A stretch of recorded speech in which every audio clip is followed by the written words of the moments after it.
I have not had to provide any financial contribution for the referrals. Robin, the founder and chief visionary officer at Premier Properties in the U.S. Virgin Islands. She decided to stay there, following her gut, and built the business from the ground up. It's very important to surround yourself with people who believe in you. And if they don't believe in you, that's okay. How could you advise that person to develop that confidence earlier? Or do you think it's a matter of just time and there's no way you could fast track that process? Just place yourself in a room with people that you want to learn from, and then great things will happen. You're not going to make it being like, oh, I did this, I know what I'm doing.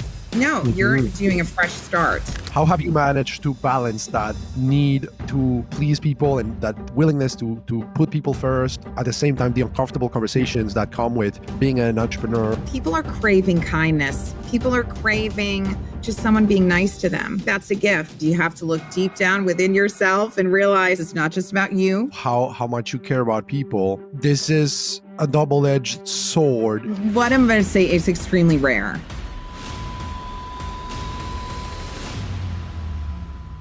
Hello, everyone, and welcome to the Hospitality Edge podcast, where we bring together what we think are two sides of the same coin, real estate and hospitality. I'm very excited, to be here with Robin today, because as you all might know already, we aim to bring together entrepreneurs, leaders, founders, investors, and operators in the vacation rental and hospitality space. And Robin, she is the founder and chief visionary officer at Premier Properties in the U.S. Virgin Islands.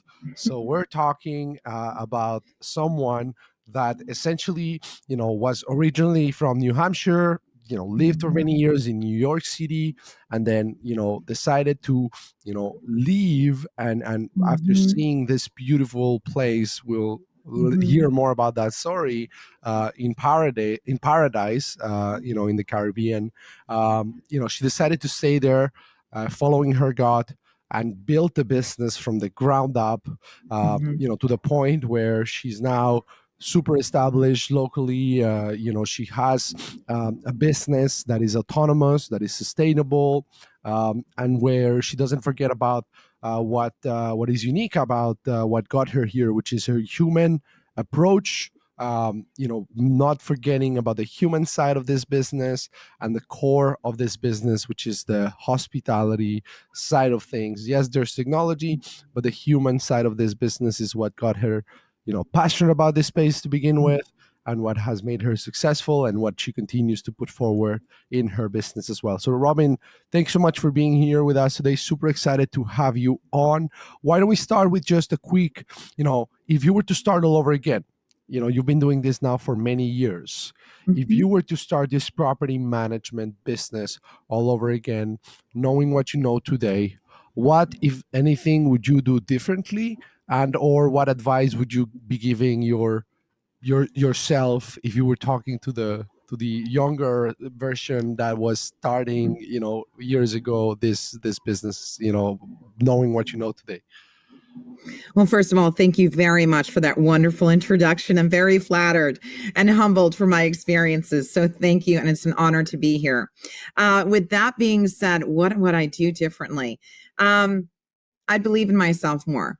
I just turned 50 and I'm loving getting older, but I would believe in myself more 10 years and not to take everything so personally. I want to make sure people are happy, and starting my own business, I'm an entrepreneur meets people pleaser, and that's challenging. So I think just to not take things as personally, recognizing that the universe, God, whatever you believe in, has a plan, and that just to believe in myself more. And that's what I'm excited about in the next chapter of my life. Just that's believing in who you are, focusing on your gifts, and no one is perfect, and just focusing on your skill set and your strengths. Love it. And can we talk a little bit about that in terms of of course, looking back, it's easy to say, okay, now you've built that resilience. Now you've done the trial and error. Now you have, all of those experiences at the end of the day that make you confident. But how do you Mhm. think you could go about developing that confidence earlier? Like if you're Yeah. talking to that person that's starting this business as a people Mhm. pleaser, that's maybe having doubts, about certain things, how could you advise that person to develop that confidence earlier, or do you think it's almost like a matter of just time and there's no way you could have fast tracked that process? I think it's both what you just said. I think it's both. I think that it's very, especially if you're on the path for an entrepreneur, I think it's very important to surround yourself with people who believe in you. Do not surround yourself with people who doubt you. And I've been such a people pleaser through the years. I just wanted to surround myself with everyone and want to make sure everybody likes me and make sure everyone's happy. And that's great for business. But on a personal level, that can be challenging. So I think it's just finding your tribe, finding the people that you can be yourself with without them putting you down for your point of view. And that's Mhm. okay. Everybody has an opinion, but I think you just need to surround yourself with those individuals who believe in you and that have your back.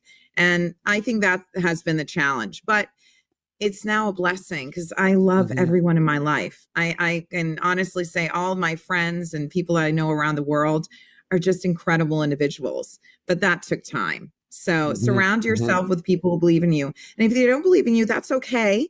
Just move on. There's a motivational person I've been looking to, Mel Robbins. She's just Mhm. amazing. And she has this book called Let Them. And I thought, oh, I wish I did that years ago. Just let them. It's okay. Everyone has their own path. So just Mhm. surround yourself with positivity and light and then move on from the rest. Don't focus on, oh, I can't believe they said that. Okay, they said that about you. Move on. You got to focus on your goals, focus on things that bring you joy. And I Love think it, it's love it. that simple. My Mhm. girlfriend is my girlfriend is reading that book at this point as well, and yeah, Ah, that's been talking great. she's been talking about it a lot, and it seems to Mhm. be a great book. I also read from Mel Robbins, the 5 second rule, right, to try to break through procrastination by counting downwards from 5 to 1. So you go 5, 4, 3, 2, 1, and you do the thing, whatever it is I you're love trying. that. I got to read Whenever that. you're procrastinating. Yeah, well, that's the summary right there. Just count from 5 to 1 and then do the thing Yeah. that you're procrastinating. Well, that's awesome. Now, Robin, tell us a little bit about how you got into this space. Tell us about the story of how you ended up. I mean, in the U.S. Virgin Island, in the I know, right? paradise. How do you end up there? I know, right? I grew up in a small town, New Hampshire. Not in a million years did I ever think I would run and own a business in the Caribbean. So many blessings for that. Well, I was working in New York City off and on for 20 years. So I had experience in the hospitality, tour, and travel industry. And I had just turned 40 and I had an opportunity to go to St. Croix at the US Virgin Islands. And I was with someone at the time. And I went there, and his father had property there. And within 3 days, I was looking at the Caribbean Sea, and I thought, why don't I just move here? Why don't we move here? And I think I shocked the person I was with at the time, but I just couldn't explain it. And I made a pros and cons list. I literally Mhm. wrote it down the old fashioned way. I'm old fashioned. So I got a piece of paper and a pencil and wrote down pros and cons. And reviewed that for 2 weeks. And then 2.5 months later, on October 30th, 2015, I was on a flight with my two cats, Sophia and Loren. They were adorable. And moved to St. Croix. And from there, I had a temporary real estate license with a realtor there. And in 2016, property management opportunities literally fell in my lap. Someone was interested in doing other properties and they had condos and apartments. I thought, okay, great. Now, I came from New York City, where there's constant, the work ethic is in your DNA after 20 years. And I grew up Mhm. in New Hampshire, which we have amazing work ethics here. I mean, I actually been working since I was 14 years old. So Wow. I have a little bit of a work ethic. And when I discovered the property management, I just saw a need for organization and accountability. I was just so used to certain systems in New York. And that's not putting down anyone, by the way. It's just I was used to certain systems. So Mhm. I just implemented certain systems so I could have a great sense of accountability. And I noticed that with vacation rental industry, was a new industry for me. I had experience in hotel sales and restaurant sales and working for the Tourism Bureau of New York City in sales and overseeing operations for a receptive tour operator. So I had all those skill sets. And I truly believe the universe or God, whoever you believe in, really prepared me because you need all those skill sets to run a property management company successfully. Mhm. So I noticed I would start a VRBO page, and this is 9 years ago. So I started a VRBO page for 5 different properties. And someone said, "Oh, do you have a property?" I'd email them the links. I wouldn't get a booking because on VRBO, there are a lot of fabulous properties. So, of course, they said, "Oh, I want that property. That looks prettier." And then they wouldn't book me. So I thought I need to have a website which has only the properties that I manage because if they don't like the property I sent them, well, at least they'll book another property that I manage. So, long story short, when I was working for a realtor, I looked to the second home market of that company and they recommend LiveRes. So, I used that was my first software that I used for the vacation rental software. Great. And then I upgraded to Streamline over 2 years ago. So, Mhm. That's and awesome. that's where I And am tell me a little bit about how now. the process of starting a new business from scratch in a Mhm. new country where you Yeah. know no one, I mean, that for some people just sounds, terrifying. And Yeah. it takes a lot of courage. It's not easy to start a business anywhere, much less somewhere new. So Mhm. tell us a little bit about what was unique about that process and how you managed to get through it all. Thank you. Well, I can tend to be a little hard-headed, as I've had some people tell me. I'm very determined and a little stubborn. So, um, I think having the gift of sociability, like I love socializing, I love making people happy, and determination really helped. So, and because I grew up in a small town in New Hampshire, but I taught myself resilience. I went to college in Providence, Rhode Island, and then I moved to New York City. I mean, I studied in Paris at one point. So I was used to going into situations not knowing anyone and reading the room and learning, okay, just place yourself in a room with people that you want to learn from, and then great Mhm. things will happen. So I started a realtor office. I networked with people, met people.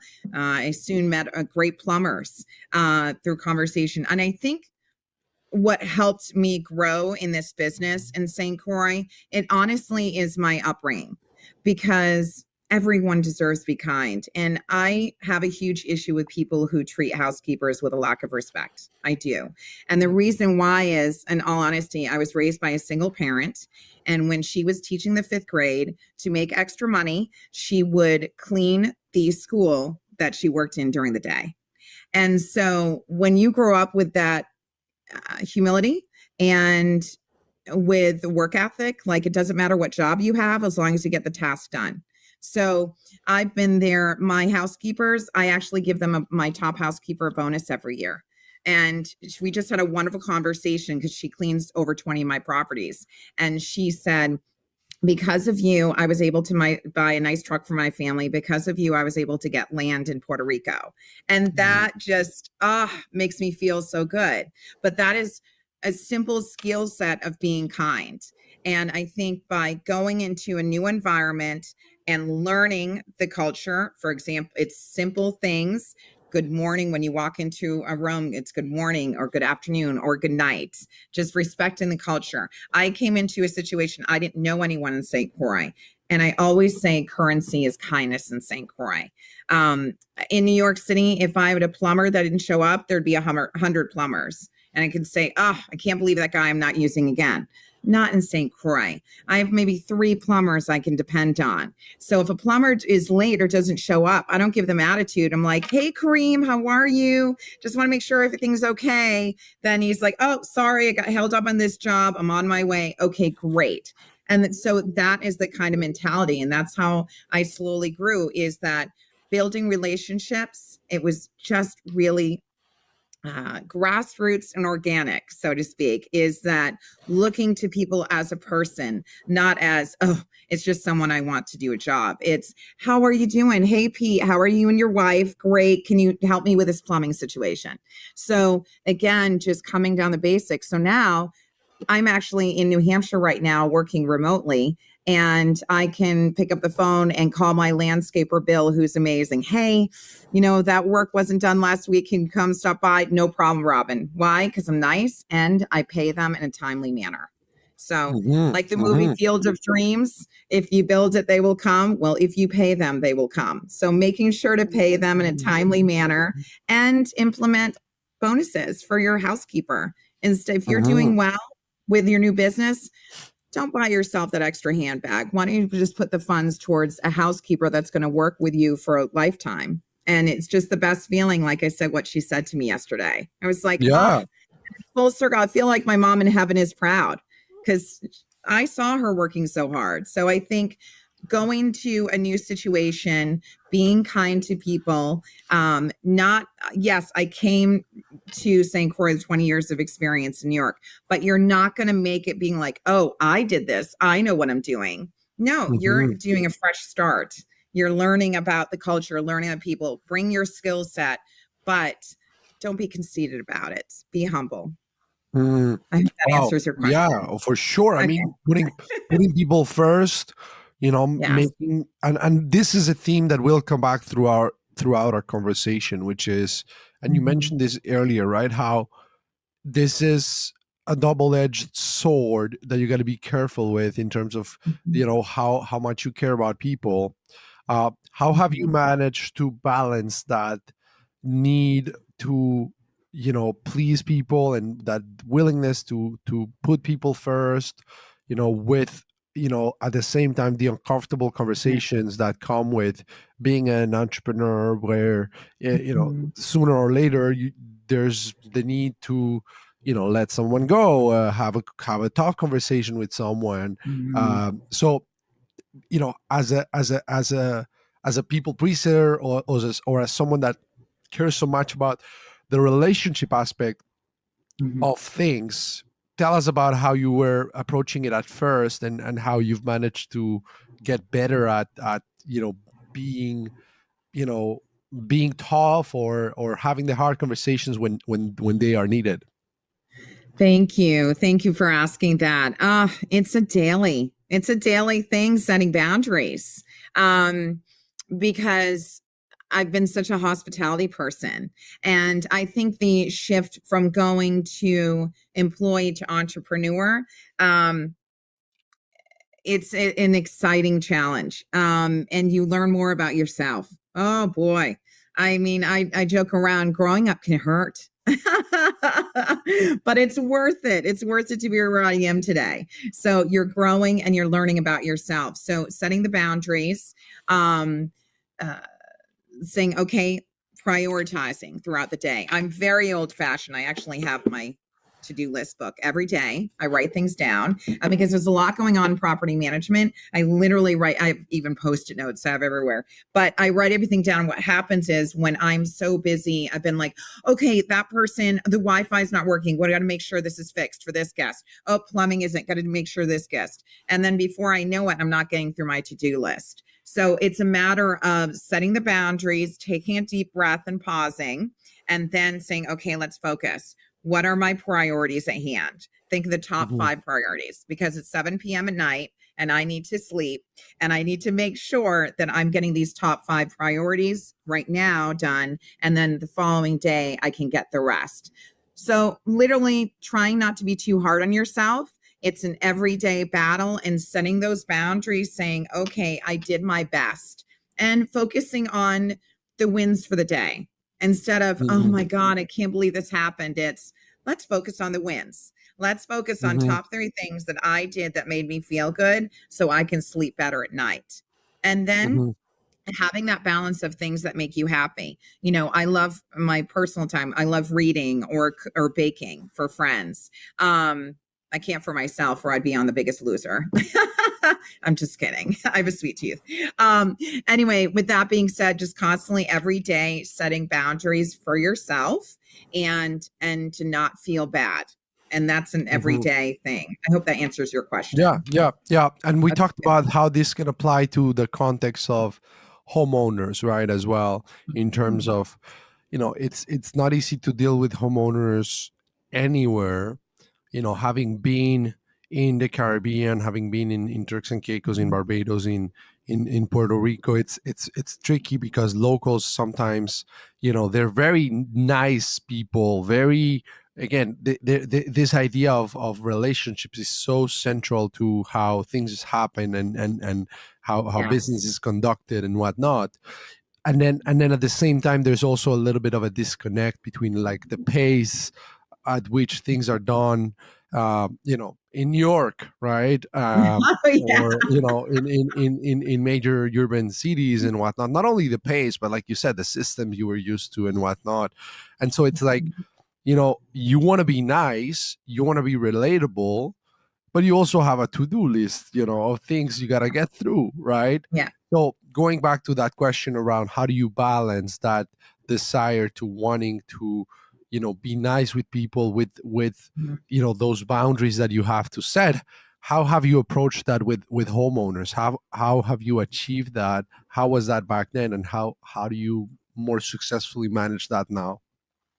Thank you. Well, that is a balance every day as well, still. But what I do is if they email me on a Saturday afternoon and I just need some time, it's okay. I don't get back to them until Monday morning or Sunday night, and letting them know, like, I'm here for you, but setting those boundaries. Because what happened is when I was so available, it was they were calling me 7 days a week. So I had to set that boundary saying, it's Sunday. I just need this day. And I'm feeling more confident about that. I'm always on call still for my guests, but setting the boundaries of I just need a day and being honest. I just need a couple of hours. I just needed a day to restart, so to speak, so I can be successful for the week. So again, setting those boundaries. And I've also spoken to colleagues in the industry, and they've suggested putting on the exclusive property management agreement. Please respect the personal time of the property manager. Things like there's a way you can put it in legal terms, but I Mhm. think setting those boundaries, saying I'm here for you, I care about you to the owners, but I do need some time.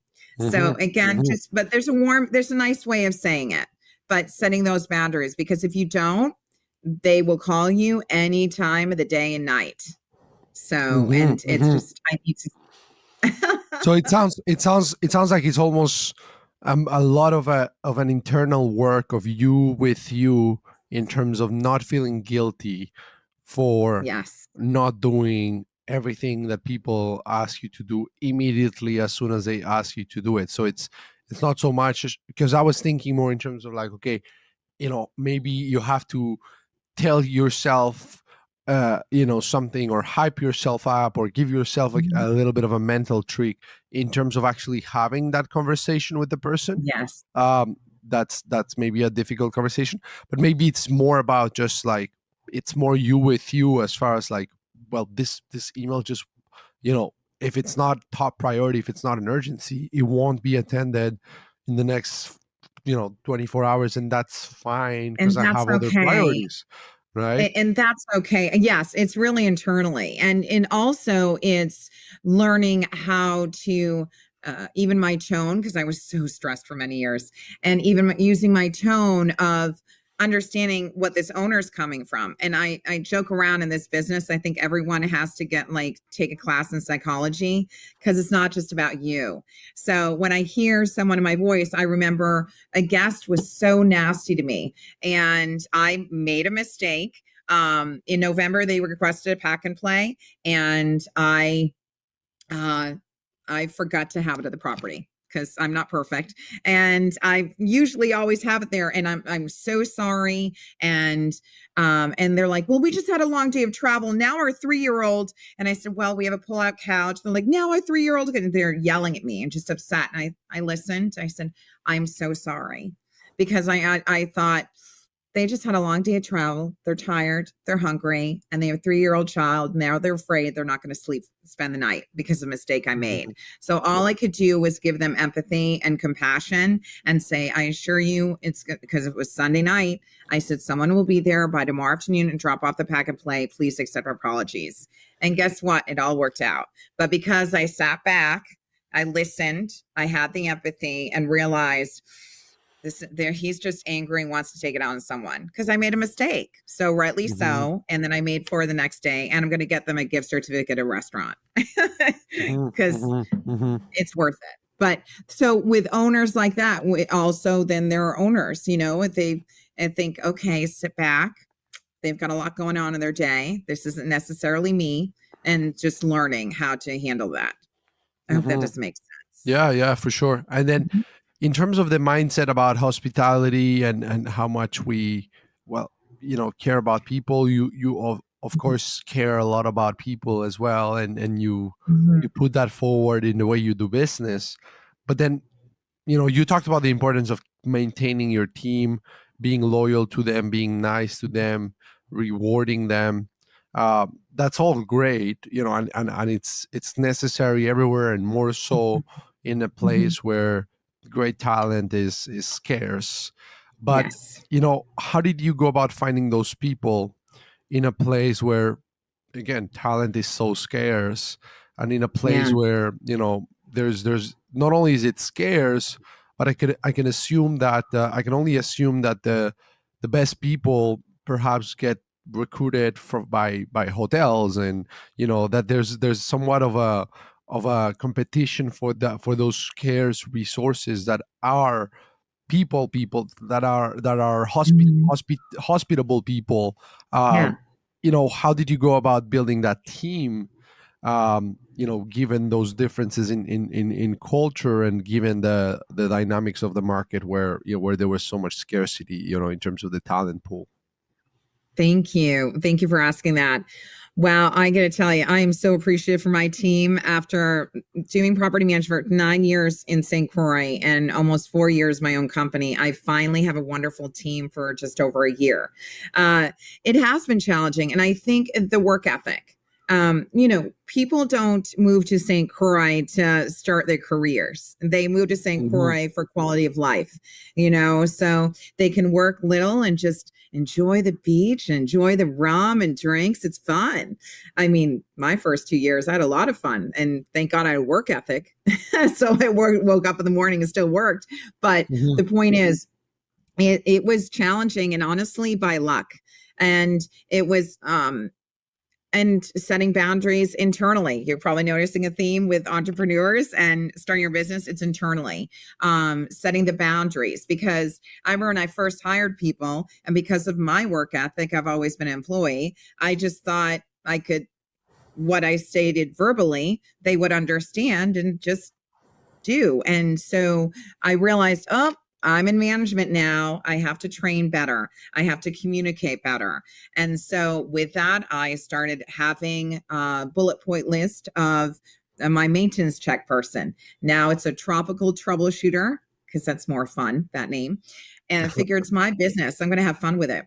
And with that being said, my tropical troubleshooter, I said, okay, I wrote down bullet points and how this position is still developing. And then I have them sign it. And I gave it to them physically, printed it out. And I said, take this home, review it. If you're interested, please sign and bring it back to me. And since I established that a year and a half ago, 2 years ago, so much better. So wait, you asked them to sign. Is that at the offer stage, or is that when you give them a task? When you give them a new task with at the offer stage. Yeah, okay. When I interview with them and the tropical troubleshooter, and I know they're serious about it, and then they bring it to me the next day, or just they sign it in person and give it to me. How did I find those people? Honestly, I want to say luck. I was very lucky. I have now 3 tropical troubleshooters and my right hand woman, Jen, my chief sidekick. I don't know what I'd do without her. She's made me a better boss. She's been working with me for a year and a half. I found her because her ex contacted me looking for a rental. Well, he wasn't ex at the time, and a long-term rental. And one of my properties was at a long-term rental. So I met in the both of them because she came on the appointment with this long-term rental. It wasn't a fit for them, but I was talking with her, and they just moved to St. Croix over a year ago. She wasn't working. She was originally from Scotland. I was like, "Ooh, I love Europe, Scotland." And I started talking with her, and her energy, I was like, before I knew I was doing an informational interview. And I said, "I'd love to interview you. Could you email me your resume? I'd love to talk." And so she emailed me her resume that night. We met for an interview. It was 2 hours. I was like, this is fantastic. And then, having confidence with myself, I said, you know what? I really do need an assistant. I need a right-hand woman. And I emailed her, put it in writing. Are you interested? And she said yes. So that was luck. It was just, again, I know I'm going to bring up the feelings part. I just went with my gut instinct. Then with my 3 tropical troubleshooters, I was out networking at an event, a Leatherback Brewery in St. Croix, which is made, yes, pints of delicious beer are made in the U.S. Virgin Islands. And I was there at an event, and I met a friend who volunteers for the animal shelter because I'm on the board of the St. Croix Animal Welfare Center. And I love animals. So anyway, with that being said, I met Amy, who volunteers, and she introduced me to her boyfriend, and he's a well-rounded maintenance guy. And I was like, I need someone like that for a tropical troubleshooter. So I got his phone number, schedule an interview, and he signed the tropical troubleshooter paperwork. He's been working with me for over a year now. I have a long-term tenant who came into my office with his girlfriend almost 3 years ago, just moved to St. Croix, needing a place to stay, but they didn't have a job. And I said, listen, I need you to have a job before I have a place. I would be perfect within your budget, but I need you to have a job. So they thought one job was going to work out. And the person I rent my office from, Derek Shoup, amazing guy. He owns Shoup's Bar in downtown Christiansted and Brew STX and Pan Am Pavilion. So I called him up. I said, hey, I've got this inquiry, interested in a job. Do you have availability? Yes, send them over. So I called them up. Hey, old-fashioned way, just go down to this restaurant, fill an application, you'll get a job. And she did. And now she's the manager of Brew STX. Well, her boyfriend was doing construction and was turned on a job, long story short, needed it. And I said, Ryan, I said, they're great long-term guests. I don't call my tenants. I like the name guest better. So I was like, I want to keep them. You know, when you find a long-term guest that pays their rent and they're on time and is nice, you want to keep them. So I thought, Ryan, I interviewed him. Before I know it, he's one of my tropical troubleshooters. And so now that's 2. And I gave you 3 successful stories, again, because I'm learning boundaries within myself, documenting, but networking. I think when you go out there, there's nothing like old-fashioned networking. Place yourself in the community. You know, I'm on the board of the animal shelter because I'm passionate about that. I care about the animals. I care about the people involved. So it's great to network in that, getting yourself involved in the community. And then my 3rd tropical troubleshooter I met, it was a former tropical troubleshooter who worked for me. She was amazing, but she took another job opportunity. And I gave her an exit interview. And I said, is there any areas of opportunity I can improve upon? She's like, you've been a great boss. I said, okay, great. Fast forward, over a year later, her fiance calls me and says, you know, I want to work for happy people. Caitlin said you're a happy person. I'd love to see if there's a job opportunity with you. This feels great. All this hard work and yes, the tears. It was just feels so good. It's full circle. And it pays to be kind. It pays to be Mm, good to people.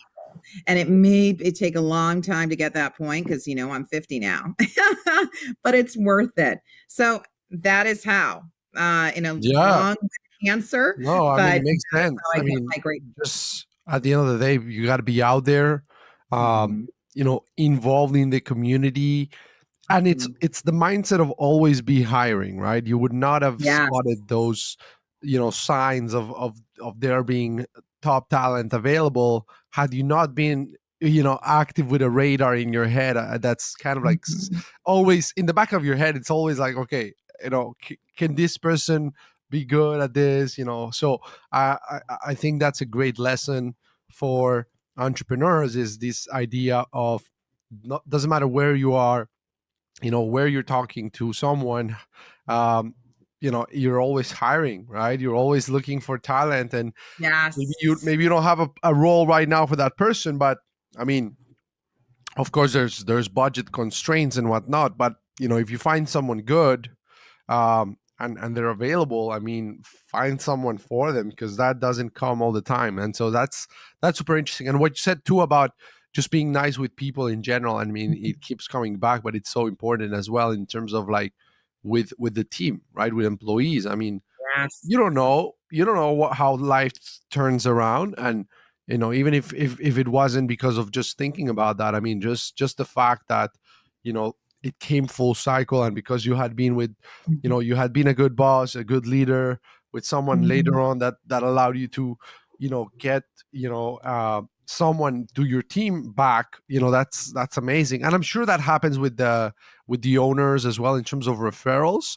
Yes. How did that growth happen? Would you say that most of it has been, organic referrals, or how have you approached the growth aspect? And is there anything, uh, regarding marketing, your property management services, that you think is unique to doing so in an island, in the Caribbean, that Mhm. you think maybe that marketing channel or marketing approach maybe would not have worked, in New York, but because you Oh, yeah. you did it, in the US Virgin Islands, it was a good marketing channel for you in terms of helping you bring new owners?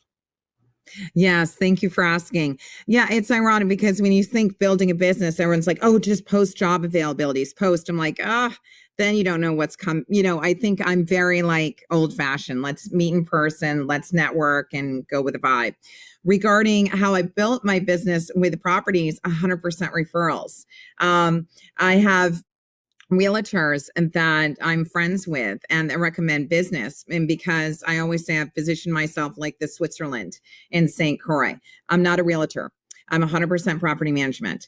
So this is a second home market. And there are a lot of realtors that don't want to do property management. And I mean, I don't want to do real estate. So it works out perfect. It's a win-win. Everyone has their own path. So with that being said, I have realtors that recognize, I want to make this sale, but I don't want to do the property management. And so they recommend me because the great thing is, if the owner decides to sell, well, they'll just go back to their realtor. So I'm their feet on the ground. I'm the person that has great care and concern of their property and wants to make them revenue, et cetera. All about accountability as well. When I talk about software, I love the vacation rental software, whatever you use, whatever PMS you want to use. But I think it comes down to accountability. Spend your time and finances in the beginning on that, because now people go to my website, they hear of me, they go to my website, and I have what's included in property management on it, and they can see, oh, okay, this is professional, she has accountability, and etc. So I really built my business on referrals because they see, other realtors see my involvement within the community, my passion, how I do really care about the properties and the guests. And I've implemented systems to make it better. you know um, why I do get the referrals, when I say, oh, not just because I'm nice, I show through my actions I care. For example, a property in St. Croix is different than a property in Maine. Okay, so when they close up for the winter time, let's say, give an example of Maine, they can just put sheets over the couches. Um, unplug the refrigerator, close up for 6 months, and 6 months later, they're going to open it up, plug in the refrigerator, everything works perfect, right? Not in the Caribbean. You need eyes on a property at least every 2 to 3 weeks if it is vacant. And the reason why, the elements of the island, you have the salt in the air. I've had people from the coast of Florida saying, I know what you mean. I'm like, not really, because you're surrounded by salt in an ocean. You're literally in the middle of an ocean. And so you have to recognize the elements and the maintenance that's involved. So I learned very quickly in property management that it's not just about a matter of having the place clean and having clean towels and clean sheets and etc. You have to go in and say, okay, I create a list. I actually had an Excel spreadsheet list for a couple of years, and then I was able to upload it on the Property Care app in my software for my team. So what do I mean by that? Well, we got to check pots and pans. Can you guess why I say pots and pans? Well, I'm sure there must be maybe animals, that go in and or humidity, something Rust. related to humidity. Oh, Rust. okay. Yeah. Rust. So Okay. I don't Got want it. someone Got it. looking at a frying pan saying, should I make scrambled eggs or am I going to get lockjaw? Like we don't want that thought to occur in my guest's head. So what I literally have check pots and pans, check ACs, check the cistern, check, of this list. So then my tropical troubleshooters, they click, they save it. I look to see on my side, okay, areas of opportunity. We're going to call that vendor to fix this. But what's great about it is I save it. It goes on the owner's portal that the owners can see accountability. Yes, Tristan stopped by there at 2:48 p.m. on March 1st. Yes, and these are the notes that were made. So again, accountability. And that is where I have my referrals, because they know, oh, Robin's nice, but she's got her systems and she cares and she has accountability. And that goes to owners' reports and financials. It's not my money, it's their money. And I take that very seriously. So I make sure to implement those systems. So that is how I truly believe I've gotten referrals, because I've taken the time to build the foundation of my business and the accountability and being kind about it. Yeah. Yeah, I'm sure the humidity must also be a factor that must bring some challenges, with the caretaking of properties. I mean, there's so many things, like you said, that you wouldn't think of unless you were doing property management in an island. But and going back to that subject of referrals, if we break it down, I mean, of course, step one is knowing who those real estate agents are, right? Step two is getting them to know who you are, right? Like, building that relationship. Now, let's say, once you've connected with someone, how do you then ensure that they continue referring business to you? Of course, it's delivering on the promise, it's showing them you care about the owners. How much thought, if any, did you have to put on the financial reward aspect of like the referral program itself versus more so just the relationship versus more so just continuously being top of mind for them by, I don't know, sending them continuous reminders, so continuous touch points? Like, what works for you from that perspective, or you kind of just are genuine, in the relationship, and then you just let the rest take care of itself, and it just happens organically? Yeah, what I'm going to say is extremely rare. And I recognize I'm very lucky. I have not had to provide any financial contribution for the referrals. I know that's very rare what I'm saying out loud. And at the end of the day, I have one realtor. They're like, just thanks for being, I said, what do you need? Can I take you out to dinner? Can I take you out to lunch? Like, for your referrals. And they said, no, just thank you for existing. They're just appreciative that I'm there.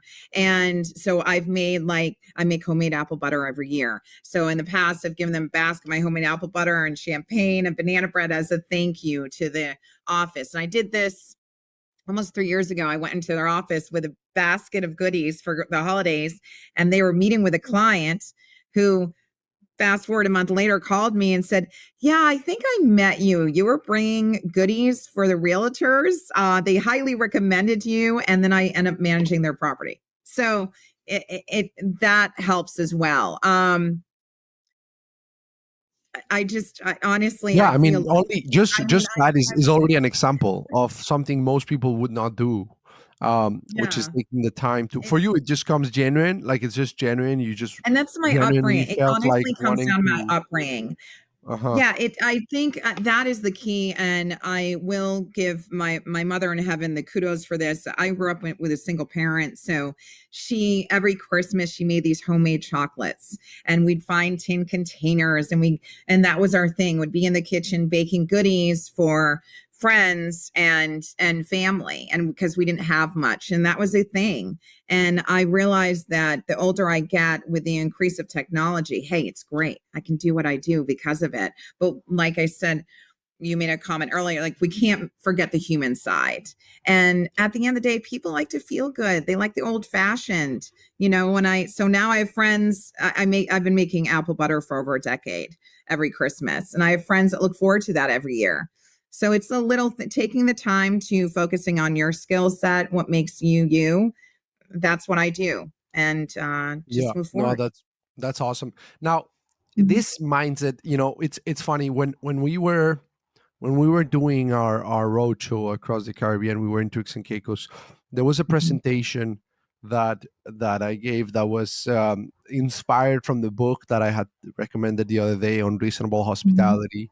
And Mhm. we were talking about this mindset of just being more thoughtful, and it doesn't have to be, it doesn't mean something more expensive, or it doesn't have to be expensive. It's just being more thoughtful, and that applies to guests, that applies to owners, that applies to employees, that applies to referral partners.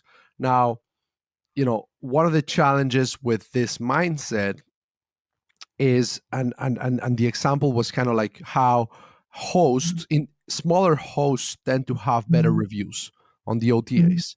And that's simply, logically speaking, because they have one property to care about, they can truly focus on being that Mhm. host that really just goes the extra mile, whatever the guest needs.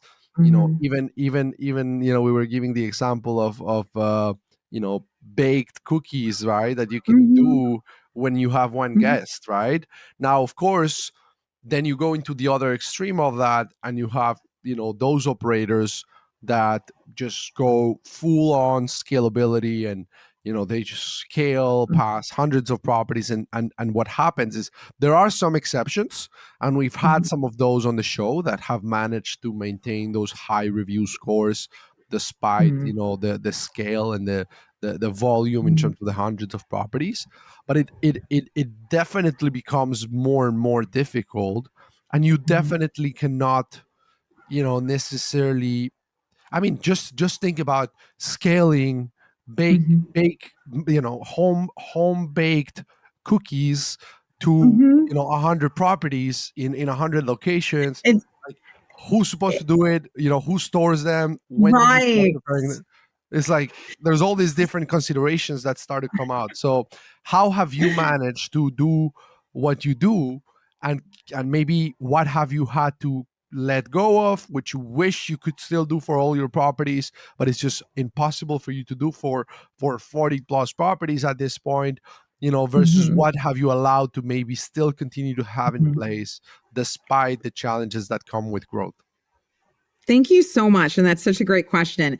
And it's so true because I love making banana bread. So in the perfect world, I'm like, I'm gonna make cute little banana breads for every single guest. And then all of a sudden I have 90 separate arrivals one month last year. I was like, that's not gonna be possible. And people have allergies. So I So you were thought, doing it up until at some point? no, I wasn't. I Oh, okay, wasn't, but that okay. was a thought. You thought, yeah, okay. I was not doing that because I was like, I love making, and anyone who knows me seeing this video are laughing like, yeah, Robin would think that.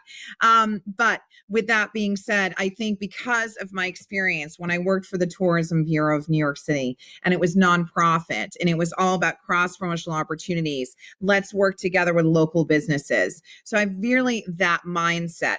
Okay, I want to do something, a warm and fuzzy gift for all my guests when they check in, but I want to use local. So how I continue to get local referrals, actually, when you look on my website, under the guest services tab, I have other businesses I recommend. I have their link, etc. Do I charge them for it? No, because I feel lucky. I've gotten so many referrals. I'm going to continue that method of I'm getting referrals, so I want to refer small businesses. So with that being said, I said, well, I'm growing, I'm bringing in more funds. So now I can afford a little warm and fuzzy goodie bag for all my guests. So when my guests check into a Premier Properties USVI property, I have an old fashioned welcome book, got the concept when the hotel days, because we want helpful information for their stay, and laminated pages because of the elements, because the salt in the air, it makes paper look like it's 20 years old. And then I support local businesses. I have a nice little clear cellophane bag. And in that, I have a St. Croix map. I also have a sample of VI coffee because it's made in the U.S. Virgin Islands. And then I have 2 samples of Mutiny vodka because it is made in St. Croix. And the gentleman who created Mutiny vodka is brilliant. There are a plethora of, it's called breadfruit throughout the U.S. Virgin Islands. And it's not the kind of fruit that you, like an apple, you take off the tree and just eat. And it has a consistency that's, well, interesting. So people use it for shakes or whatnot. But he had the great idea, wait, there's so much of this breadfruit not being used. Let's make vodka. So instead of potatoes, he uses breadfruit on the island and makes great vodka. So I want to support that. So yes, I'm taking money out of my own company's pocket and I'm putting Mutiny vodka. So 2 Mutiny vodkas, VI coffee, St. Croix map, another postcard for Cruisian Foodie Tours, which I love in St. Croix.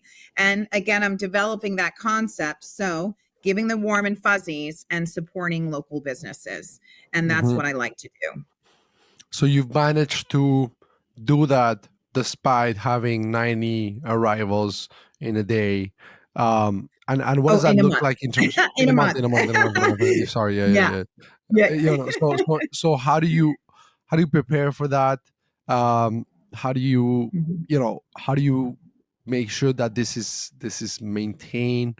Because again, the type of thing that would have been easy to do with one property, all of a sudden becomes this, operational, game plan that needs to be built when you have to do this for 90 properties, 90 arrivals in the month, not in the day. Yeah, that was intense. Last March, I was like, woo, because Easter was in March of last year. So yeah. Now this March, I just have almost 70 separate arrivals, which is still amazing. With that being said, it is constant communication and speaking with my team. So, for example, every Monday morning, I have a Zoom call with my team and preparing them for success. And we have a schedule for the week where each tropical troubleshooter is stopping by for a maintenance check, making sure to come by the office to pick up the prepared welcome goodie bags that my assistant has made, to toiletries. I actually have bathroom and also kitchen toiletries we drop off with the branding of my logo. So making sure to constant communication and structure. So with standard operating procedures, for example, I love PMS, the vacation rental software, because I have a lot of ideas and information in my head the last 9 years. So it's been great pulling that information, putting in the system for accountability. So now my team can look under each property under details, that things preparing for hurricane prep, and also pictures. I said, okay, everyone, take a picture. I want the consistency, every property. When you walk in, I want the welcome book. I want the welcome goodie bag. I want a flashlight, because especially hurricane season or whatnot, and the local electricity company, we got to make sure to have that. To a take some, leave some basket, where we put that and laminated it, take some, leave some, because someone in Wisconsin, it's January, they're not going to have SPF 50 on the grocery market shelves. So, but we have it here. So instead of having it in the bathroom vanity unorganized, we just have some miscellaneous things there.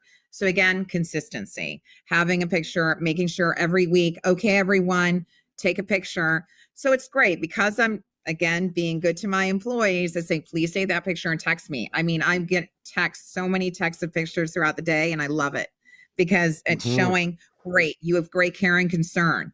And that's how I do it. I'm able to give the warm and fuzzies, but look to the community and promoting, local businesses, because there are so many great local businesses, but they don't have the marketing budget. So if I can contribute, because I've been lucky to get these referrals, it's just a win-win of constantly helping other people.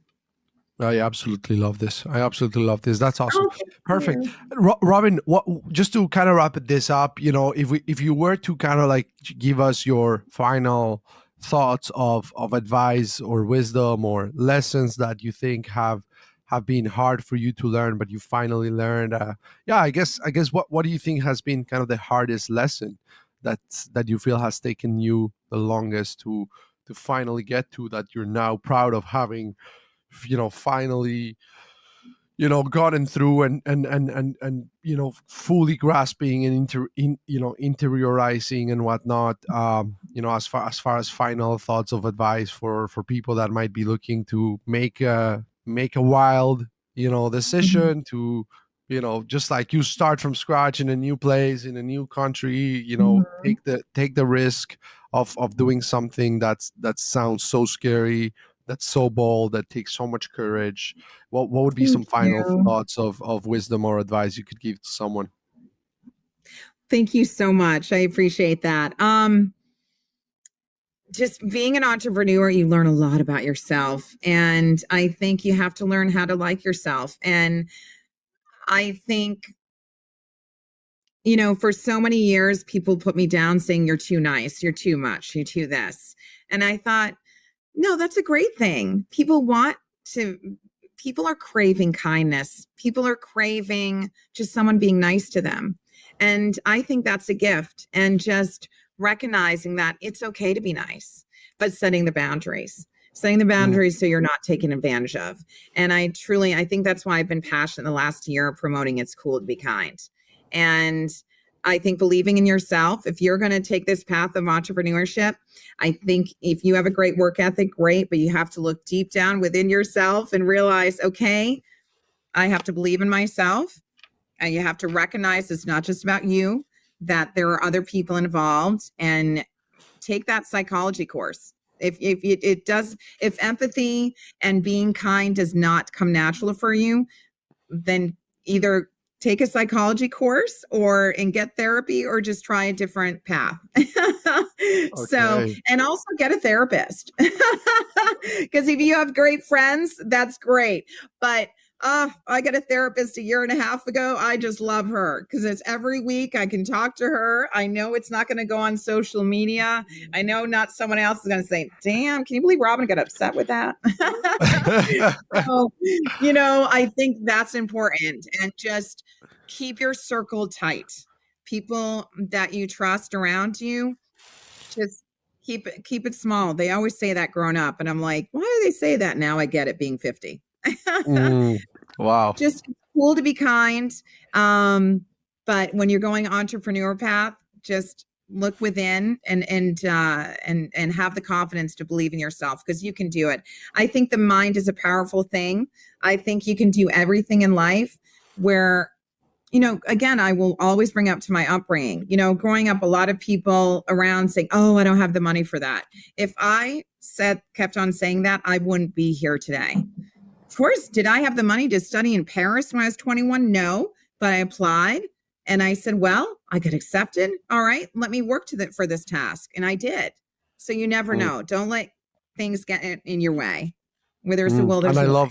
I love what you said as well about like basically having the self-awareness to know what it is that you stand for, like what you stand for. So you stand for being kind, despite people telling you, oh, that's too much, that's a weakness. It's like having that self-awareness and that conviction and that confidence and self-belief to be like, you know what, no, I believe this is the way I want to be. Yeah. I believe this is the way I want to do business.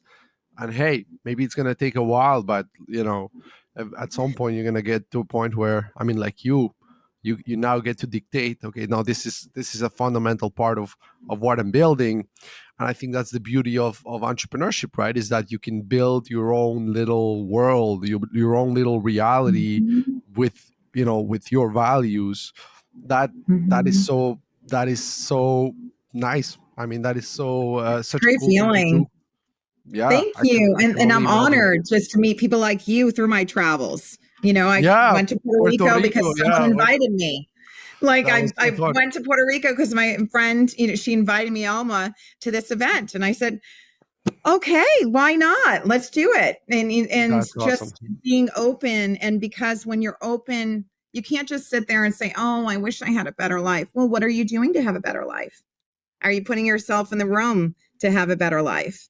I got to meet you. I said yes to Alma, and I was blessed to meet you. Now we're on your fabulous podcast. So thank you.